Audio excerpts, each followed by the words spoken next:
Iran's nuclear ambitions are about to hit a dead end. Why? Well, because gloves have come off and Israel has announced that Iran will no longer be untouchable for its military forces. Let me elucidate to you the bold military adventure that Israel is embarking into. Hi and welcome. You're watching TFI Global, the foreign affairs and geopolitical analysis arm of the TFI Media Group. I'm your host, Tejasvi Malhotra. Let's begin. Israeli PM Naftali Bennett has announced that any US-Iran agreement won't bind Israel and it would work only to weaken the head of the octopus. So Israel is suggesting that if a diluted JCPOA is signed, it will go for the big target in Iran. It could go as far as the Iranian supreme leader Ayatollah Ali Khamenei.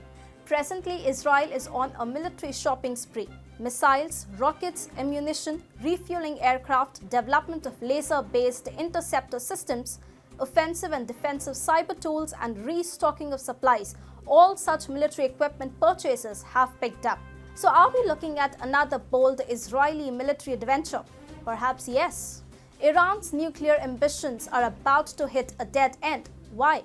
Well, because gloves have come off and Israel has announced that Iran will no longer be untouchable for its military forces. Israel's PM gave a hint that the Jewish country has in its target the top Iranian leadership. Hey, it's me, Atul. I started this channel. We started small, we went big. Suddenly, the Whitey police was after us. We dodged and ducked, but the algos got us really bad. So we designed our own app. It's free. We never asked for money, we never will. But the droid called us too sensitive and blocked us. We still have an Apple app. Join us and fast, because if you don't, we will cease to exist. Check out the link in the description. He explained, we have been playing into the hands of the Iranians for years. When I fought in Lebanon, I was fighting against Iran's Hezbollah proxies, while the Ayatollahs funding and arming them were untouchable. When I took over as Prime Minister, I reassessed the situation on a clean slate. Iran will no longer be immune. The Iranian regime is rotten, corrupt, and unable to supply its citizens with basic needs. The economy is collapsing. Entire regions are without running water. So, my new perception is that Israel must enter the arena and work to further weaken the head of the octopus. So Israel wants to take down the incumbent Iranian regime by capitalizing on popular discontent.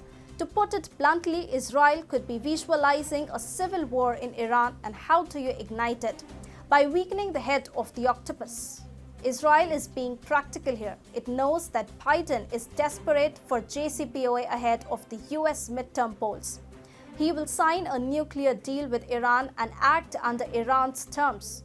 So Iran will draft a weak, ineffective JCPOA that allows Tehran to build a nuclear bomb with ease. Bennett himself said, "We must be honest in saying we have disagreements with the United States, our great friend. The way we see it, Iran is playing with a very weak hand and is bluffing. This lie must be exposed and they must be given a choice, survival of the regime or a continued race to nuclear capabilities, and they must not be given a gift of tens of billions."